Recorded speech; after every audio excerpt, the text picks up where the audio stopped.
আলহামদুলিল্লাহি রাব্বিল আলামিন ওয়াসসালাতু ওয়াসসালামু আলা সাইয়্যিদিল আমবিয়াই ওয়াল মুরসালিন আম্মা বা'দ ফাআউযু বিল্লাহি মিনাশ শাইতানির রাজীম বিসমিল্লাহির রহমানির রহিম আসসালাতু ওয়াসসালামু আলাইকা ইয়া রাসূলাল্লাহ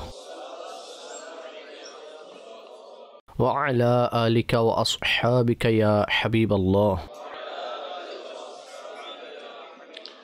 আসসালাতু ওয়াসসালামু আলাইকা ইয়া নবিয়াল্লাহ ওয়া আলা আলিকা ওয়া আসহাবিকা ইয়া নূরাল্লাহ।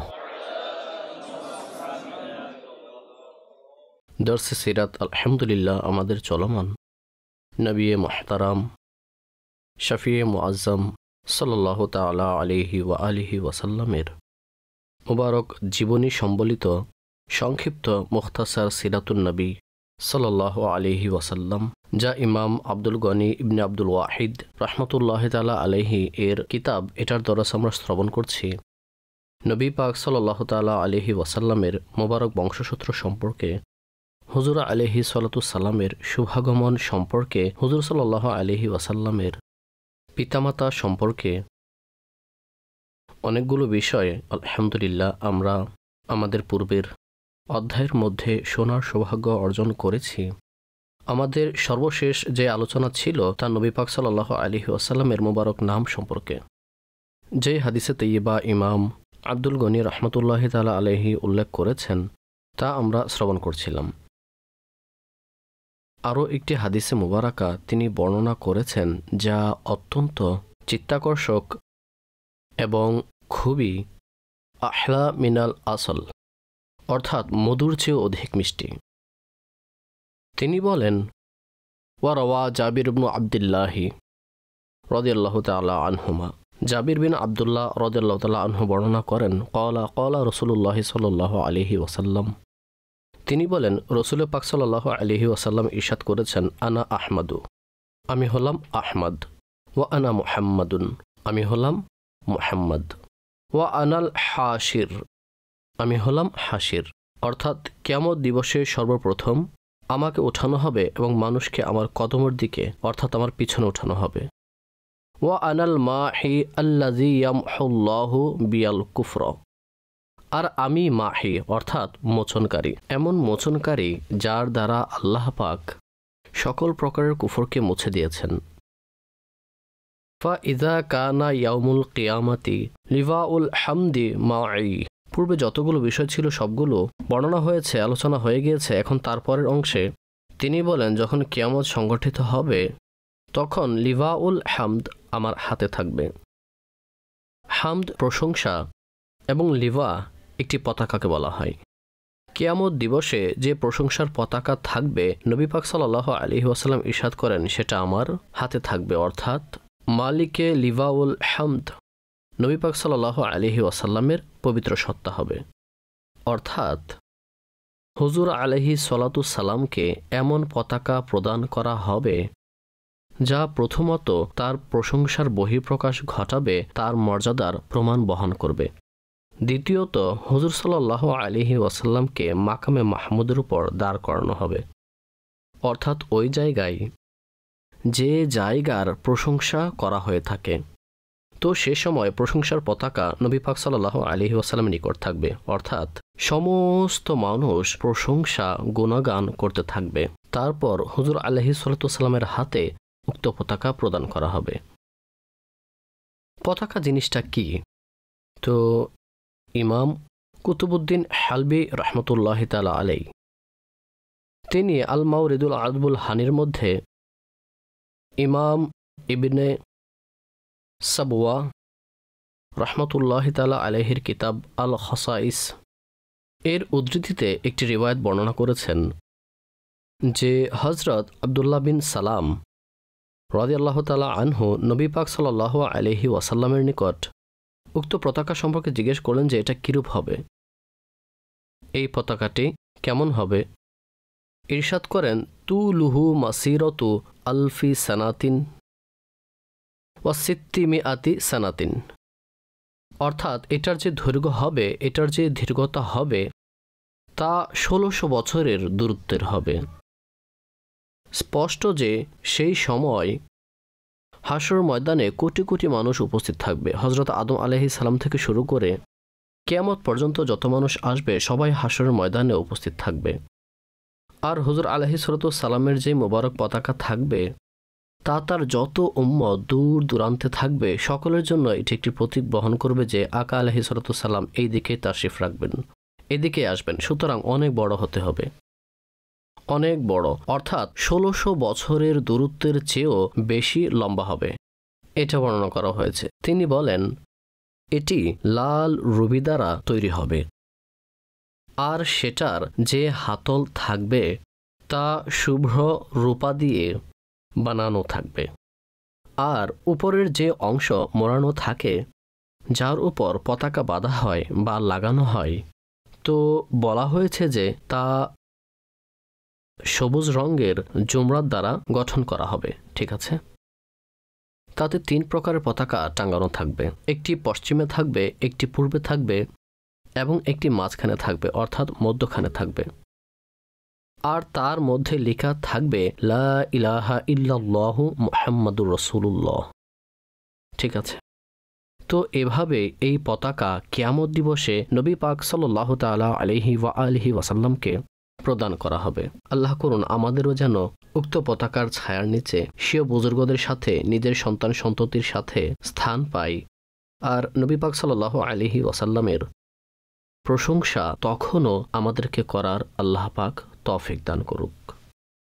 সামনে আরও ইরশাদ করেন নবী পাক সাল্লাল্লাহু আলাইহি ওয়াসাল্লামা ওয়া কুনতু ইমামাল মুরসালিন, আর আমি হলাম মুরসালিনদের ইমাম, পেশওয়া, পরিচালক, প্রধান, অর্থাৎ তারা আমার পিছনে, আমি তাদের ইমাম। ইমাম আলুসি রহমতুল্লাহি তাআলা আলাই এবং অন্যান্য আলেমগণ নিজ নিজ কিতাবের মধ্যে এই বিষয়টি উল্লেখ করেছেন যে নবী মুহতারাম সাল্লাল্লাহু তাআলা আলাইহি ওয়াসাল্লামের পবিত্র সত্তা যখন মানুষের কোনো অস্তিত্ব ছিল না, শুধুমাত্র তাদের রূহ বিদ্যমান ছিল, তখন রূহের জগতে নবী পাক সাল্লাল্লাহু তাআলা আলাইহি ওয়াসাল্লাম আম্বিয়া কিরাম আলাইহিমুস সালামগণের রূহদের তরবিয়ত প্রদান করতে থাকতেন। হুজুর পাক সাল্লাল্লাহু আলাইহি ওয়াসাল্লাম আম্বিয়া কিরাম আলাইহিমুস সালামদের রূহের তরবিয়ত প্রদান করতে থাকতেন। প্রথমত এমনিতেই তিনি তাদের ইমাম, দ্বিতীয়ত নবী পাক সাল্লাল্লাহু আলাইহি ওয়াসাল্লাম সকল আম্বিয়া কিরাম আলাইহিমুস সালামের নামাজের ইমাম, অর্থাৎ মেরাজের রাতে তিনি মসজিদে আকসায় সবাইকে নামাজ পড়িয়েছেন। তো এই পরিপ্রেক্ষিতেও এই দিক থেকে এবং আরও অনেক দিক নিয়ে আমরা আলোচনা করতে পারবো যে নবী পাক সাল্লাল্লাহু আলাইহি ওয়াসাল্লাম সকল আম্বিয়াদের কি রয়েছেন? প্রধান। প্রধান দ্বারা উদ্দেশ্য হলো, ইমাম দ্বারা উদ্দেশ্য হলো যার পিছনে চলবে, যিনি সর্বশ্রেষ্ঠ হবেন, সবার চেয়ে উত্তম হবেন, তা হলো নবী পাক সাল্লাল্লাহু আলাইহি ওয়াসাল্লামের পবিত্র সত্তা, যার মধ্যে কোনো সন্দেহের অবকাশই নেই। ঠিক আছে, সামনে ইরশাদ করেন নবী মুহতারাম সাল্লাল্লাহু তাআলা আলাইহি ওয়াসাল্লাম ওয়া সাহিবা শাফাআতিহিম, আর উক্ত আম্বিয়াদের শাফাআতকারীও হলাম আমি। উক্ত আম্বিয়াদের শাফাআতকারীও হলাম আমি। এটার একটি অর্থ এটা করা হয়েছে যে নবী পাক সাল্লাল্লাহু তাআলা আলাইহি ওয়াসাল্লাম যেহেতু শাফাআতের দরজা খুলবেন, শাফাআতের দরজা খুলবেন শাফাআতে কুবরার, তারপরে আম্বিয়া কিরাম আলাইহিমুস সালাম তারাও শাফাআত করা শুরু করবেন। তো এই পরিপ্রেক্ষিতে ইরশাদ করা হয়েছে সাহিবু শাফাআতিহিম, অর্থাৎ আম্বিয়াদের শাফাআতের মালিক হলাম আমি, আমি মালিকে শাফাআত। আমার মাধ্যমে প্রথম শাফাআতের দরজা খোলা হবে, অতঃপর সবাই শাফাআত করবে। কিন্তু ইমাম আহলে সুন্নাত রাহমাতুল্লাহি তাআলা আলাই নিজের কিতাব আল মুতাকিদের টিকায় তিনি অনেক সুন্দর কথা উল্লেখ করেছেন। তিনি বলেন, হাদিসে মুবারাকা অধ্যয়নের মাধ্যমে অন্যান্য হাদিসে মুবারাকার আলোকে আমাদের সামনে এটার আরও একটি গভীর এবং আরও মজার আরও একটি হুলুফ মিষ্টি অর্থ বিদ্যমান। এটার খুবই চমৎকার একটি অর্থ বিদ্যমান। সাহিবু শাফাআতিহিম, আমি তাদের শাফাআতের মালিক। এটার উদ্দেশ্য হলো যে তিনি বলেন, ইমাম আহলে সুন্নাত রাহমাতুল্লাহি তাআলা আলাই, যে কাল কিয়ামত দিবসে আল্লাহ পাকের দরবারে শুধুমাত্র দুজন সত্তাই শাফাআত করবেন। আল্লাহ পাকের দরবারে শুধুমাত্র 2 সত্তায় শাফাত করবেন। একটি কোরআন, অর্থাৎ কোরআন শাফাতকারী হিসেবে উপস্থিত হবে। শাফি আল্লি আসহাবি, তো যে ব্যক্তি কোরআন পাঠ করবে কোরআন তার জন্য শাফাতকারী হবে, কোরআন আল্লাহ পাকের দরবারে সরাসরি শাফাত করবে। আর দ্বিতীয় সত্তা হলো নবী পাক সাল্লাল্লাহু তাআলা আলাইহি ওয়াসাল্লামের পবিত্র সত্তা, অর্থাৎ সরাসরি আল্লাহ তাবারক ওয়া তাআলার দরবারে তারাই শাফাত করবেন।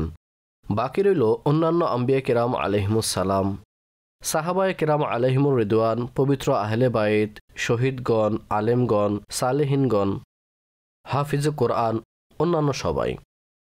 তাদের যে শাফাত হবে তা সরাসরি হবে না, বরং সে সকল ব্যক্তিগণ যাকে শাফাত করতে চাইবেন তাকে নবী পাক সাল্লাল্লাহু আলাইহি ওয়াসাল্লামের দরবারে নিয়ে আসবেন, আর নবী পাক সাল্লাল্লাহু আলাইহি ওয়াসাল্লাম তার সুপারিশ আল্লাহ পাকের দরবারে করবেন। এটা হলো মালিকের শাফাআতের অর্থ। তিনি বলেন, সব কিছু তোমার দরবার থেকেই, তুমি রাস্তা খোদার দিকের, অর্থাৎ আল্লাহর দিকে যে রাস্তা যাচ্ছে তা হুজুর আলাইহিস সালামের পবিত্র সত্তা, বাকি সব কিছু নবী পাক সাল্লাল্লাহু আলাইহি ওয়াসাল্লামের দিকে আসবে। ঠিক আছে, তো মালিকের শাফাআতের এই একটি অর্থ উল্লেখ করেছেন। ওয়াসাম্মাহুল্লাহু ফি কিতাবিহিল আজিজ বাশীরাও ওয়া নাযীরাও ওয়া রাউফাও ওয়া রাহিমাও ওয়া রাহমাতুল লিল আলামিন সাল্লাল্লাহু আলাইহি ওয়াসাল্লাম। ইমাম আব্দুল গনি রাহমাতুল্লাহি তাআলা আলাইহি বলেন যে আল্লাহ তাআলা নবী পাক সাল্লাল্লাহু তাআলা আলাইহি ওয়াসাল্লামের নাম স্বীয় কিতাবের মধ্যে অর্থাৎ কোরআনে পাকে বাশির উল্লেখ করেছেন, নাজির উল্লেখ করেছেন। ইয়া আইয়ুহান নাবিয়্যু ইন্না আরসালনাকা শাহিদাও ওয়া মুবাশশিরাও ওয়া নাযীরা, হে অদৃশ্য সংবাদদাতা, আমি আপনাকে শাহিদ বানিয়ে পাঠিয়েছি, সাক্ষী বানিয়ে পাঠিয়েছি, এবং আপনাকে বাশির বানিয়ে পাঠিয়েছি অর্থাৎ সুসংবাদদাতা, আর নাজির অর্থাৎ ভীতি প্রদর্শনকারী বানিয়ে আপনাকে প্রেরণ করেছি। আরও অনেক জায়গায় নাজির ও বাশির নামে আল্লাহ পাক নবী পাক সাল্লাল্লাহু আলাইহি ওয়াসাল্লামকে সম্বোধন করেছেন। রাউফ, লাকাদ জাআকুম রাসূলুম মিন আনফুসিকুম আজিজুন আলাইহি মা আনিতুম হারিসুন আলাইকুম বিল মুমিনিনা রাউফুর রহিম, নিঃসন্দেহে তোমাদের মাঝে তোমাদের মধ্য থেকেই এক আজিমুশান রসুল তাশরিফ রেখেছেন, যার নিকট তোমাদের বিপদে পতিত হওয়া বোঝা অনুভব হয়, ভারী মনে হয়, তোমাদের অধিক মঙ্গল কামনাকারী, আর বিশেষ করে মুমিনদের উপর তো অত্যাধিক অনুগ্রহকারী। ঠিক আছে, তো এর মধ্যে আল্লাহ পাক নবী করিম সাল্লাল্লাহু আলাইহি ওয়াসাল্লামের দুটি নাম উল্লেখ করেছেন, রাউফ ও রহিম। ঠিক আছে, ওয়া রাহমাতুল লিল আলামিন, এবং নবী পাক সাল্লাল্লাহু আলাইহি ওয়াসাল্লামের নাম মুবারক কি উল্লেখ করেছেন? রাহমাতুল লিল আলামিন, তিনি সমস্ত জাহানের জন্য রহমত। প্রসিদ্ধ পরিচিত আয়াত ওয়ামা আরসালনাকা ইল্লা রাহমাতুল লিল আলামিন, এই কয়েকটি বিষয় তিনি উল্লেখ করেছেন। তাছাড়া কোরআনে মাজিদ ফুরকানে হামিদে স্পষ্টভাবে আর ইঙ্গিত স্বরূপ হুজুর সাল্লাল্লাহু আলাইহি ওয়াসাল্লামের অনেকগুলো নাম বিদ্যমান। আল মুজাম্মিল, আল মুদ্দাসির, এগুলো হলো নবী পাক সাল্লাল্লাহু তাআলা আলাইহি ওয়াসাল্লামের মুবারক নাম, যা স্পষ্টভাবে কোরআনে মাজিদ ফুরকানে হামিদের মধ্যে বিদ্যমান। এটা পূর্বে বর্ণনা করা হয়েছে যে আল্লাহ পাক নবী পাক সাল্লাল্লাহু তাআলা আলাইহি ওয়াসাল্লামকে তার অনেকগুলো নাম প্রদান করেছেন।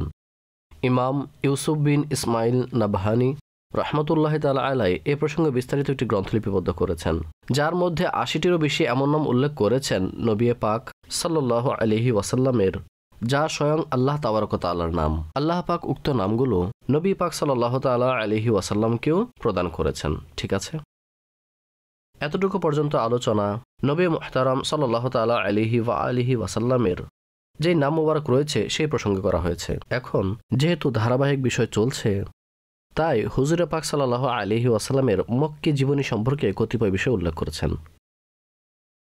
তিনি বলেন, ফাসল, এই অধ্যায়ে নাশাআতুহু সাল্লাল্লাহু আলাইহি ওয়াসাল্লাম বিমাক্কাতা, হুজুর পাক সাল্লাল্লাহু আলাইহি ওয়াসাল্লামের মক্কি জীবনধারা, অর্থাৎ তিনি মক্কায় যে সময়টুকু অতিবাহিত করেছেন তা, ওয়া খুরুজুহু মা আম্মিহি আবি তালিবিন ইলা শাম ওয়া জাওয়াজুহু বি খাদিজা, অর্থাৎ এই অধ্যায়ের মধ্যে এক তো আমরা নবী পাক সাল্লাল্লাহু আলাইহি ওয়াসাল্লামের মক্কি জীবদ্দশা সম্পর্কে শ্রবণ করব, দ্বিতীয়ত তার চাচা আবু তালিবের সাথে শাম দেশের দিকে যাওয়া, শাম দেশের দিকে যাত্রা করা এই সম্পর্কে এবং নবী পাক সাল্লাল্লাহু আলাইহি ওয়াসাল্লামের হযরত সাইয়্যিদা খাদিজা রাদিয়াল্লাহু তাআলা আনহাকে বিবাহ করা, এই বিষয়গুলো এখানে উল্লেখ করা হবে।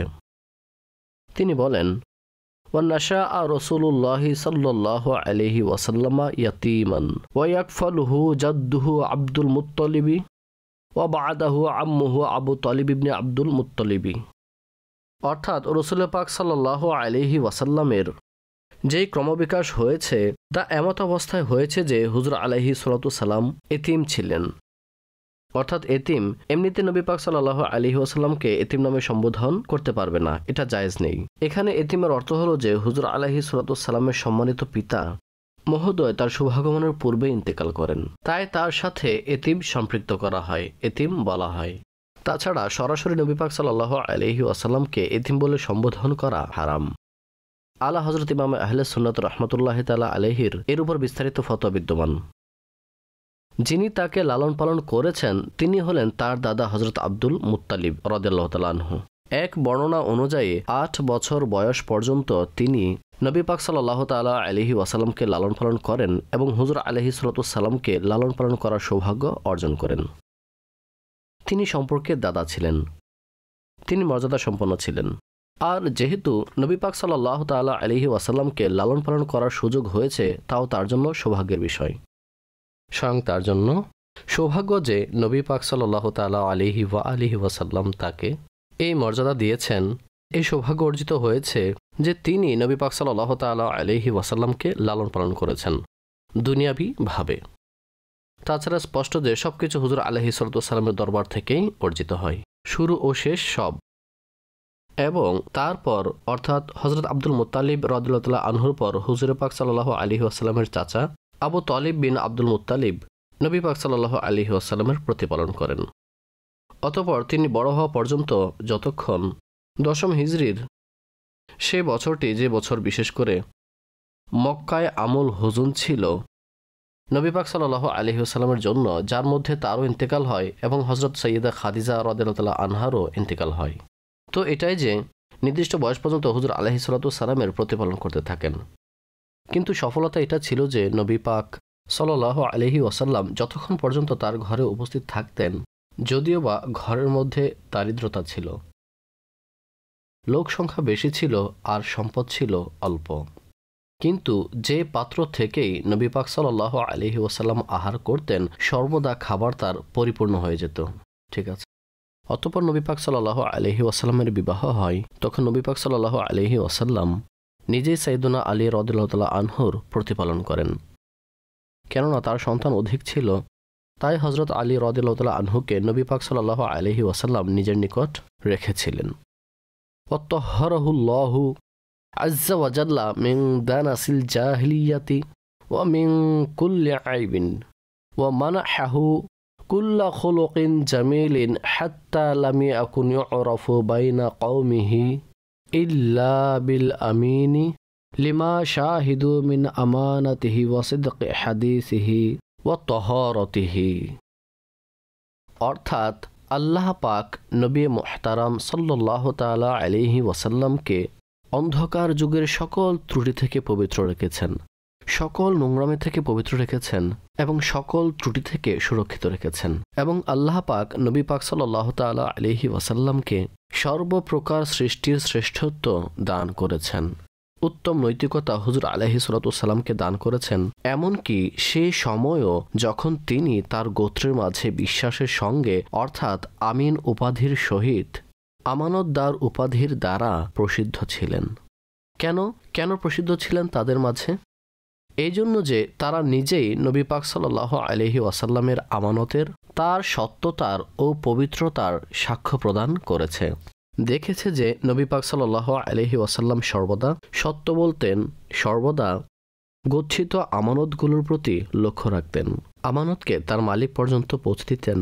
সুতরাং এগুলোকে দেখে তারা নবী পাক সাল্লাল্লাহু আলাইহি ওয়াসাল্লামের আমানতের এবং সত্যতার সাক্ষ্য প্রদান করে। তো আল্লাহ পাক স্পষ্ট যে যখন মাওলায়ে কায়নাত মাওলা মুশকিল কুশা রাদিয়াল্লাহু তাআলা আনহু এবং সাইয়্যিদুনা আবু বকর সিদ্দিক রাদিয়াল্লাহু তাআলা আনহু তাদেরকে আল্লাহ পাক এই ত্রুটি থেকে পবিত্র রেখেছেন যে কখনো না ইসলামী যুগে না ইসলাম গ্রহণ করার পূর্বে তারা কখনো কোনো মূর্তির সামনে সিজদা করেননি।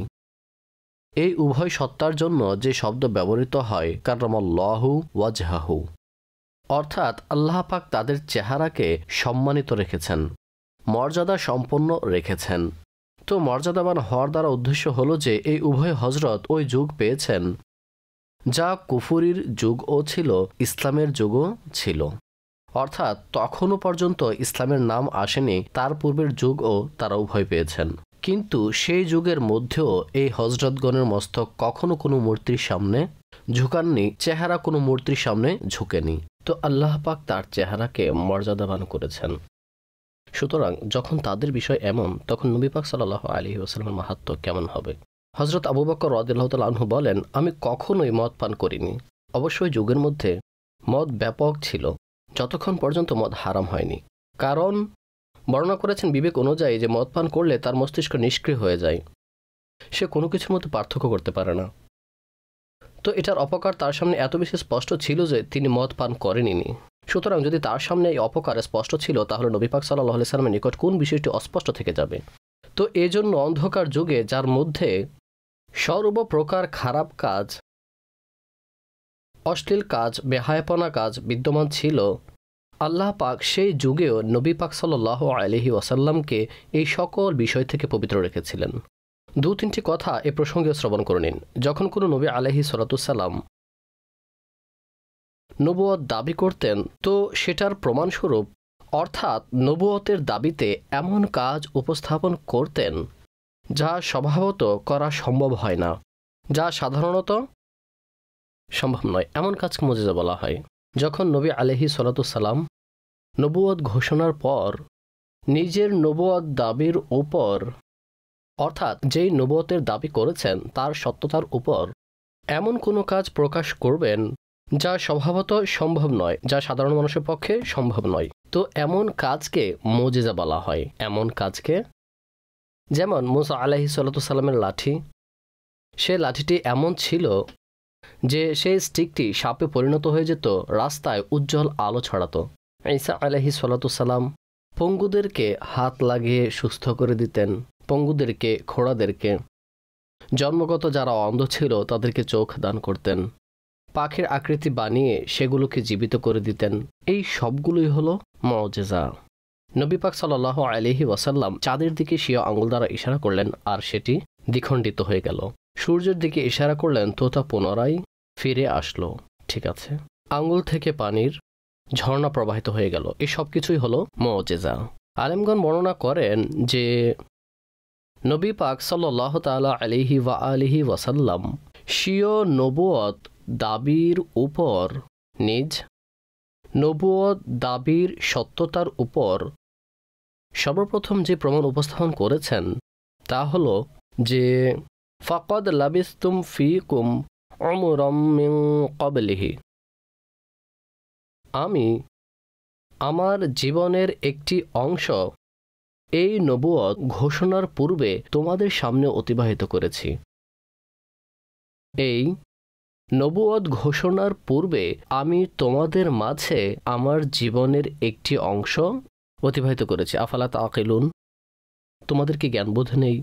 অর্থাৎ যদি তোমরা আমার সত্তার উপর, আমার জীবনী ও ব্যক্তিত্বের উপর লক্ষ্য করো, জানো, তাহলে তোমরা বুঝতে পারবে যে আমি কোনো কথার ক্ষেত্রে মিথ্যা বলি না। সর্বদা আমাকে তোমরা সত্যবাদিতা ও আমানতদার স্বরূপ জানো, আমার চরিত্র সম্পর্কে তোমরা ভালো করেই জানো। তো যদি এই সব কিছু নিয়ে চিন্তা ভাবনা করো, তাহলে অন্য কোনো মুজিজার প্রয়োজনই নেই। স্বয়ং সত্তায়ে মুস্তফা সাল্লাল্লাহু তাআলা আলাইহি ওয়া আলিহি ওয়াসাল্লাম, আখলাকে মুস্তফা সাল্লাল্লাহু আলাইহি ওয়াসাল্লাম, সিরাতে মুস্তফা সাল্লাল্লাহু আলাইহি ওয়াসাল্লাম, এটা নবুয়ত ঘোষণার সত্যতার উপর স্পষ্ট প্রমাণ। অন্য কোনো কিছুর প্রয়োজনই নেই। আরও চিন্তা করুন যে নবী পাক সাল্লাল্লাহু আলাইহি ওয়াসাল্লাম যখন ঘোষণার জন্য সাফা পাহাড়ের উপর দাঁড়াতেন, তাদেরকে আল্লাহর তাওহীদের দিকে আহ্বান করবেন, স্বীয় রিসালাতের দিকে আহ্বান করবেন, তখন কোথায় দাঁড়াতেন? সাফা পাহাড়ের উপর। সাফা পাহাড় কোনো বৃহৎ পাহাড় নয়, যে অনেক লম্বা চওড়া, পিছনে কোনো শেষ সীমানাই নেই, ছোট একটি পাহাড়, এটা বেশি বড় পাহাড় নয়। তিনি সে লোকদেরকে কি বলেছিলেন, কি ইরশাদ করেছিলেন যে যদি আমি এটা বলি যে এই পাহাড়ের পিছন থেকে এক বিশাল সৈন্যদল আসছে, তাহলে কি তোমরা আমার কথা বিশ্বাস করবে? তারা সবাই একত্রে কি বলেছিল যে আমরা আপনাকে বিশ্বাস করব এই জন্য যে আমরা কখনো আপনাকে মিথ্যা বলতে দেখিনি। অর্থাৎ সাফা পাহাড়ের পিছন দিয়ে সে সময় সৈন্যদল আসা অনেক কঠিন ছিল, আর যদি আসতো তাহলে সকলেই তাদেরকে দেখতে পেত। তারপরও নবী পাক সাল্লাল্লাহু তাআলা আলাইহি ওয়াসাল্লাম একটি উদাহরণের মাধ্যমে ইরশাদ করেছিলেন যে যদি এই সাফা পাহাড়ের পিছন থেকে কোনো সৈন্যদল আসছে বলে আমি তোমাদেরকে সংবাদ দেই, তাহলে তোমরা কি আমাকে বিশ্বাস করবে? তারা কি বলেছিল? বিশ্বাস করব, যদিও বা অসম্ভব দেখতে পাচ্ছি। কেননা এই জন্য আপনাকে বিশ্বাস করব যে আপনি সর্বদা সত্য বলেছেন। ঠিক আছে, তো সে সময় তাকে সত্যবাদী হিসেবে জানতো, কিন্তু যখন নবুয়ত ঘোষণা করলেন তখন কি হলো? তাদের মধ্যে কিছু সংখ্যক ছিল যারা শত্রুতার ভিত্তিতে, দুশমনির ভিত্তিতে এবং রাগ ও একঘয়েমের কারণে ঈমান আনয়ন করেনি। তাছাড়া এই উম্মতের ফিরাউন আবু জাহেল, তার সাথে একবার মাওলায়ে কায়নাত মাওলা মুশকিল কুশা রাদিয়াল্লাহু তাআলা আনহু বা অন্য কারো সাক্ষাৎ হলো একাকিত্বভাবে। তখন তাকে জিজ্ঞাসা করলেন, তুমি কি মুহাম্মদ সাল্লাল্লাহু আলাইহি ওয়াসাল্লামকে মিথ্যা প্রতিপন্ন করো? যে নাউযুবিল্লাহ সে মিথ্যা বলছে, এভাবে যে ওহী ইত্যাদি এসে থাকে, যে সংবাদ তিনি দিয়ে থাকেন। তখন সে বলল, আমি মিথ্যা মনে করি না, আমি মিথ্যা মনে করি না, সত্য বলে থাকেন, সত্য বলতে থাকেন। তো বললেন, তাহলে তুমি অস্বীকার কেন করো? যে সবচেয়ে বড় শত্রু একাকিত্বে কি বলছে? সত্য বলেন। তিনি মিথ্যা বলছেন না, তিনি যা বলেন তা সঠিক, সত্য কথা, তাহলে অস্বীকার কেন করো? তখন বলল যে সে হলো বনি হাশিম, এবং বনি হাশিমের নিকট কাবার সকল ক্ষমতা রয়েছে এবং দায়িত্ব তাদের হাতেই রয়েছে। হাজিদের মেহমানদারি তারাই করে থাকে। এখন নবুয়ত তাদের কাছে চলে যাবে, তাহলে আমাদের কাছে থাকবেটা কি? তো এ কারণে সে নবী পাক সাল্লাল্লাহু আলাইহি ওয়াসাল্লামকে মিথ্যা প্রতিপন্ন করল। তাছাড়া ইসলামের সবচেয়ে বড় শত্রুও এটার স্বীকারকারী ছিল যে নবী পাক সাল্লাল্লাহু আলাইহি ওয়াসাল্লাম সত্য এবং সৎ পথেই রয়েছে। ঠিক আছে, অনুরূপভাবে যদি আমানতের দিকে দেখেন, যে আমানত তারা কখন রেখেছিল? যখন নবুয়ত ঘোষণা করেননি। সে সময় কি হিসেবে প্রসিদ্ধ ছিল? আমিন নামে প্রসিদ্ধ ছিলেন। হিজরত হচ্ছে, হিজরতের সময় প্রত্যেক গোত্রের ব্যক্তিরা তারা তরবারি নিয়ে বাহিরে দাঁড়িয়ে রয়েছে। উদ্দেশ্য কি তাদের? নাউযুবিল্লাহ, তাকে শহীদ করে দিবে। ঠিক আছে, নবী পাক সাল্লাল্লাহু আলাইহি ওয়াসাল্লাম কি করলেন? হযরত আলী রাদিয়াল্লাহু তাআলা আনহুকে নিজের বিছানার উপর শোয়ালেন, আর তাকে কি সঁপে দিলেন? আমানত, যে এই আমানত তাদেরকে ফিরিয়ে দিবে এবং মদিনা মুনাওয়ারায় আমার সাথে মিলিত হবে। হযরত আলী রাদিয়াল্লাহু তাআলা আনহুর ভালোবাসা, তার বিশ্বাস, তার জানমাল সবকিছু তার নিজ জায়গায়, যে কিভাবে তিনি নবী পাক সাল্লাল্লাহু তাআলা আলাইহি ওয়া আলিহি ওয়াসাল্লামের বিছানায় আরাম করেছেন এবং বলেছেন এর যে ভালো ঘুম আর কখনো হয়নি। সবকিছু নিজ জায়গায়। কিন্তু এখন আমাদের যে বিষয় রয়েছে তা হলো যে কাফেররা তারা রক্ত পিপাসু হওয়া সত্ত্বেও আমানত কার কাছে রাখত? অর্থাৎ নবুয়তের দাবিকে অস্বীকার করছে, হুজুর আলাইহিস সালামকে নাউযুবিল্লাহ মিথ্যা প্রতিপন্ন করছে, কিন্তু তারপরও হুজুর আলাইহিস সালামের নিকট আমানত রাখত, কেননা তিনি কখনো আমানতের খেয়ানত করতেই পারেন না। ঠিক আছে, তো সর্বদা নবী পাক সাল্লাল্লাহু আলাইহি ওয়াসাল্লামের সত্যবাদিতা, তার আমানতদারি এবং অনুরূপ উত্তম চরিত্রের ব্যাপারে কাফেররাও কি ছিল? সাক্ষী ছিল এবং এটার সাক্ষ্য দিতে থাকত। তার প্রশংসাকারী ছিল, কিন্তু নিজের একঘয়েমের কারণে তারা ঈমান আনয়ন করেনি। ঠিক আছে, ফালাম্মা বালাগা সানাতাই আশারাতা সানাতান খরাজা মাআ আম্মিহি আবি তালিবিন ইলা শাম হাত্তা বালাগা বুসরা ফারাআহু বাহিরার রাহিবু ফাআরাফাহু বিসিফাতিহি ফাজাআ ওয়া আখাযা বিয়াদিহি ওয়া ক্বালা হাযা সাইয়্যিদুল আলামিন, হাযা রাসূলু রাব্বিল আলামিন, হাযা ইয়াবআসুহু রাহমাতাল লিল আলামিন, অর্থাৎ যখন তার বয়স 12 বছর হয়েছিল নির্ভুল উক্তি অনুযায়ী, তখন তিনি তার চাচা আবু তালিবের সাথে শাম দেশের দিকে গেলেন। অর্থাৎ প্রথম সফর নবী পাক সাল্লাল্লাহু আলাইহি ওয়াসাল্লাম শাম দেশের দিকে করলেন। তাছাড়া তিনি আলাইহিস সালামের সফর আলোচনা সামনে আসছে যে তিনি শাম দেশের দিকে দ্বিতীয় যে সফর করেছেন তা হযরত খাদিজা রাদিয়াল্লাহু তাআলা আনহাকে বিবাহ করার পূর্বে করেছেন। সে সময় তার বয়স 25 বছর থেকে কিছু কম ছিল। আর এছাড়াও নবী পাক সাল্লাল্লাহু আলাইহি ওয়াসাল্লাম খুব কম সফর করেছেন, বেশি সফর হুজুর আলাইহিস সালাম করেননি। তার যে সফরগুলো রয়েছে তা দুবার শাম দেশের দিকে যাওয়া, এবং অনেকে এটা বর্ণনা করেছেন যে তিনি আলাইহিস সালাতু সালাম দুবার ইয়েমেনে তাশরিফ নিয়ে গিয়েছিলেন। আরও একটি বর্ণনার মধ্যে ইঙ্গিতস্বরূপ হুজুর আলাইহিস সালাতু সালামের বাহরাইনের দিকে যাওয়াও উল্লেখ রয়েছে, ঠিক আছে, কিন্তু সেটার মধ্যে স্পষ্ট করা নেই। সুতরাং প্রথমবার 12 বছর বয়সে স্বীয় চাচা আবু তালিবের সাথে নবী পাক সাল্লাল্লাহু তাআলা আলাইহি ওয়াসাল্লাম শাম দেশের দিকে যাত্রা করেন। যখন বুশরা নামক শহরে পৌঁছলেন, একটি শহর, সেই শহরের মধ্যে পৌঁছলেন, তো সেখানে একজন সন্ন্যাসী ছিল বাহিরা।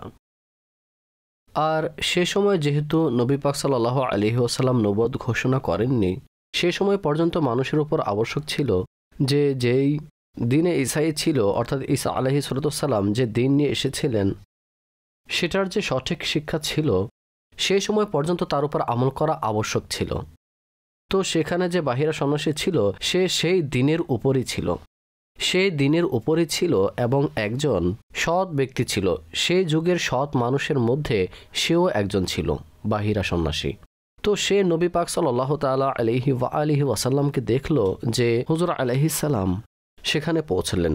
তো যেহেতু তারা সবকিছু জানতো, আহলে কিতাবেরা সবকিছু জানতো নবী পাক সাল্লাল্লাহু আলাইহি ওয়াসাল্লামের সম্পর্কে। আল্লাযীনা আতাইনাহুমুল কিতাবা ইয়ারিফুনাহু কামা ইয়ারিফুনা আবনাআহুম, অর্থাৎ সে সকল লোক যাদেরকে কিতাব প্রদান করা হয়েছে তারা নবী পাক সাল্লাল্লাহু আলাইহি ওয়াসাল্লামকে এভাবে চিনত যেভাবে নিজের সন্তানকে চিনত, যেভাবে নিজের সন্তানকে চিনত অনুরূপভাবে নবী পাক সাল্লাল্লাহু আলাইহি ওয়াসাল্লামকে চিনত। এমনকি আব্দুল্লাহ বিন সালাম রাদিয়াল্লাহু তাআলা আনহু বলেন, নিজের সন্তানের চেয়েও অধিক আমরা নবী পাক সাল্লাল্লাহু আলাইহি ওয়াসাল্লামকে জানি। যে গুণাবলী নবী পাক সাল্লাল্লাহু আলাইহি ওয়াসাল্লামের যে উত্তম গুণ আচরণ যে পরিমাণে আমাদের সামনে খুলে বর্ণনা করা হয়েছে তাতে আমাদের কোনো সন্দেহই নেই হুজুর আলাইহিস সালামের পবিত্র সত্তা সম্পর্কে।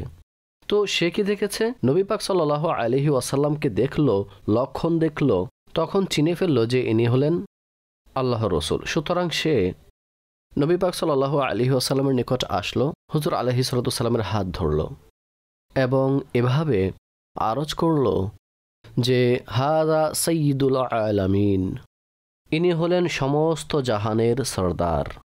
হাযা রাসূলু রাব্বিল আলামিন, ইনি রব্বুল আলামিন যিনি সমস্ত জাহানের পালনকর্তা তার রসুল। হাযা ইয়াবআসুহু রাহমাতাল লিল আলামিন, ইনি ওই ব্যক্তিত্ব যাকে আল্লাহ পাক সবার সামনে রহমাতুল লিল আলামিন হিসেবে উপস্থাপন করবেন, সকলের জন্য তিনি রহমত। ফাকিল লাহু, তাকে বলা হলো, ওয়ামা ইলমুকা বিযালিকা, তুমি এ বিষয় কিভাবে জানলে?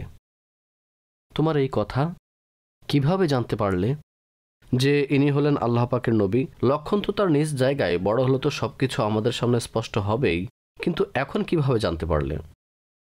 তখন সে বলল, বাহিরা সন্ন্যাসী, ক্বালা ইন্নাকুম হিনা আশরাফতুম মিনাল আকাবাতি লাম ইয়াবকা শাজারুন ওয়ালা হাজারুন ইল্লা খর্রা সাজিদান, অর্থাৎ যখন তোমরা এই রাস্তা দিয়ে আগমন করছিলে তখন এমন কোনো সাজার, এমন কোনো হাজার, কোনো বৃক্ষ, কোনো পাথর এমন ছিল না যা তার সামনে সেজদায় অবনত হয়নি। বৃক্ষ এবং পাথর কি হয়ে গিয়েছে? নবী পাক সাল্লাল্লাহু আলাইহি ওয়াসাল্লামের সামনে সেজদায় ঝুঁকে গিয়েছে। ওয়ালা ইয়াসজুদনা ইল্লা লিনাবিয়্যিন, আর যে বৃক্ষ ও পাথর সেজদা করেছিল তা শুধুমাত্র কোনো নবীর সামনেই করা সম্ভব, অর্থাৎ সম্মানসূচক সেজদা, সম্মানসূচক সেজদা। এছাড়াও সেই সময় পর্যন্ত নবী পাক সাল্লাল্লাহু আলাইহি ওয়াসাল্লাম নবুয়ত ঘোষণা করেননি। তাই তখনকার সম্মানসূচক সেজদা নিয়ে কোনো প্রশ্নই ওঠে না যে সম্মানসূচক সেজদাকে হারাম কে করেছেন?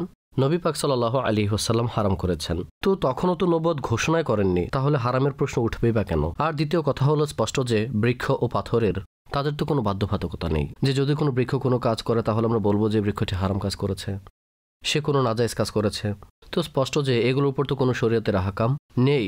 তো তারা নবী পাক সাল্লাল্লাহু আলাইহি সাল্লামের সামনে কি করে? সেজদা করে।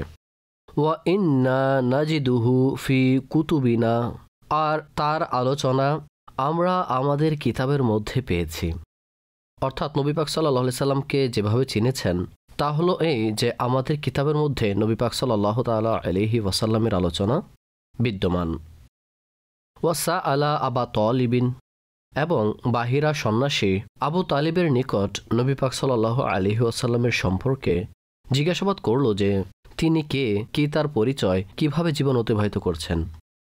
অতঃপর যখন সবকিছু বললেন, ফারাদ্দাহু খাউফুন আলাইহি মিনাল ইয়াহুদ, তিনি হুজুর সাল্লাল্লাহু আলাইহি ওয়াসাল্লামকে ফিরিয়ে দিলেন ইহুদিদের পক্ষ থেকে ভয়ের কারণে। অর্থাৎ নবী পাক সাল্লাল্লাহু তাআলা আলাইহি ওয়াসাল্লামের জন্য ভয় হলো যেন হুজুর আলাইহিস সালামকে এই ইহুদিরা ক্ষতি করতে না পারে। সেজন্য হুজুর আলাইহিস সালামকে শাম থেকে মক্কার দিকে পুনরায় ফিরিয়ে দিলেন। কে ফিরিয়েছেন? উভয় দিকের মত রয়েছে। সঠিক হলো আবু তালিব যখন এই সকল কথা শুনলেন যে নবী পাক সাল্লাল্লাহু তাআলা আলাইহি ওয়াসাল্লামের মধ্যে নবুয়তের লক্ষণ পাওয়া যায়, এই সকল বিষয় পাওয়া যায়, তখন এই ভয় হলো যে সামনে অগ্রসর হয়ে ইহুদিরা, কেননা শাম দেশের দিকে যাচ্ছিলেন, সেখানে নাসারাও বিদ্যমান ছিল এবং ইহুদি বিদ্যমান ছিল। তো সম্ভাবনা ছিল এই বিষয়ের যে যেন আবার নবী পাক সাল্লাল্লাহু আলাইহি ওয়াসাল্লামের ক্ষতি না হয়ে যায়, ক্ষতি না করে ফেলে ওই লোকগুলো। সেজন্য বুশরা থেকেই হুজুর সাল্লাল্লাহু তাআলা আলাইহি ওয়াসাল্লাম পুনরায় মক্কায়ে মুকাররমায় ফিরে আসেন।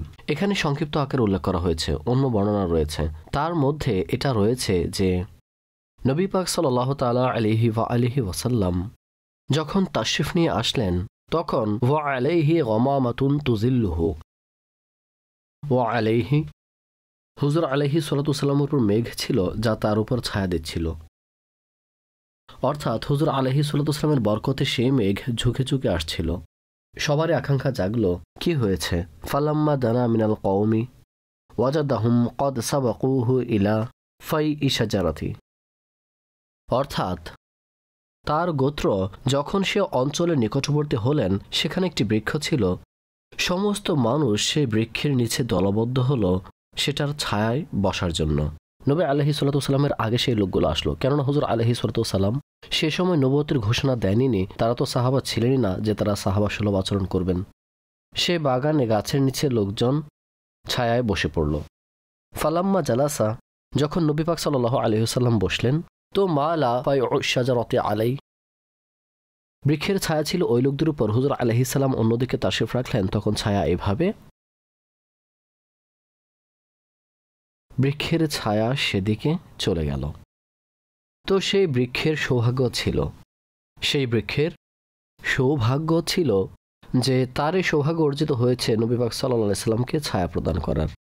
হযরত ইয়ালা বিন মুররা রাদিয়াল্লাহু তাআলা আনহুর হাদিস মুবারাকা, যাতে তিনি হুজুর আলাইহিস সালামের সাথে একটি সফরে উপস্থিত ছিলেন। তখন হুজুর সাল্লাল্লাহু তাআলা আলাইহি ওয়াসাল্লাম একটি গাছের নিচে তাশরিফ রেখে আরাম করছিলেন। তো সেই গাছটি হেঁটে হেঁটে আসলো শিকড় উপরে, রিসালাতের দরবারে হেঁটে উপস্থিত হলো। হুজুর আলাইহিস সালাম আরাম করছিলেন। একটি বর্ণনা অনুযায়ী সেটা হুজুর আলাইহিস সালামের উপর ঝুঁকে গিয়েছিল, অন্য একটি বর্ণনা অনুযায়ী সেটা তাওয়াফ করেছিল হুজুর আলাইহিস সালামের চারিদিকে সেই গাছটি। তো যখন হুজুর আলাইহিস সালাম জাগ্রত হলেন, তখন হযরত ইয়ালা বিন মুররা রাদিয়াল্লাহু তাআলা আনহু জিজ্ঞাসা করলেন যে আমি আজ আশ্চর্যময় বিষয় পর্যবেক্ষণ করেছি যে গাছ শিকড় উপরে আপনার দিকে এসেছে এবং সেটা আপনি আলাইহিস সালামের উপর ঝুঁকে গিয়েছিল। তখন হুজুর পাক সাল্লাল্লাহু আলাইহি ওয়াসাল্লাম ইরশাদ করলেন যে এই বৃক্ষ স্বীয় রবের নিকট অর্থাৎ আল্লাহ আযজা ওয়া জাল্লার নিকট অনুমতি প্রার্থনা করেছে যে সে আমার দরবারে উপস্থিত হয়ে সালাম পেশ করবে। তখন আল্লাহ পাক তাকে এর অনুমতি প্রদান করলেন। অতঃপর এটি হেঁটে আসলো, সালাম প্রদান করে নিজ জায়গায় চলে গেল। এটা হলো নবী পাক সাল্লাল্লাহু তাআলা আলাইহি ওয়াসাল্লামের প্রথম সফরের আলোচনা। সামনে যে ধারাবাহিকতা রয়েছে তা হলো মাক্কি জীবনের। এর মধ্যে নবী পাক সাল্লাল্লাহু তাআলা আলাইহি ওয়া আলিহি ওয়াসাল্লামের অন্য দেশ শাম দেশের দিকে দ্বিতীয় সফরে আলোচনা রয়েছে। এর মধ্যেও অনুরূপ ঘটনা সংঘটিত হয়েছে, তাই ইনশাআল্লাহ তাবারক ওয়া তাআলা আমরা আমাদের পরবর্তী দরসের মধ্যে শ্রবণ করব। রব্বুল ইজ্জাত জাল্লা ওয়া আলা আমাদের সকলকে নবী মুহতারাম সাল্লাল্লাহু তাআলা আলাইহি ওয়া আলিহি ওয়াসাল্লামের পবিত্র জীবনী, হুজুর সাল্লাল্লাহু তাআলা আলাইহি ওয়াসাল্লামের মর্যাদা ও পরিপূর্ণতা, তার পবিত্র আখলাক মোবারক সর্বদা বর্ণনা করার তৌফিক দান করুন, ইচ্ছা আকাঙ্ক্ষা আমাদেরকে দান করুন। আর আল্লাহ জাল্লা শানুহু আমাদেরকে নবী পাক সাল্লাল্লাহু তাআলা আলাইহি ওয়াসাল্লামের বরকত সমূহ থেকে তার বিশেষ শাফাআত সমূহে অংশীদার করুন। আমিন বিজাহিন নবীল আমিন।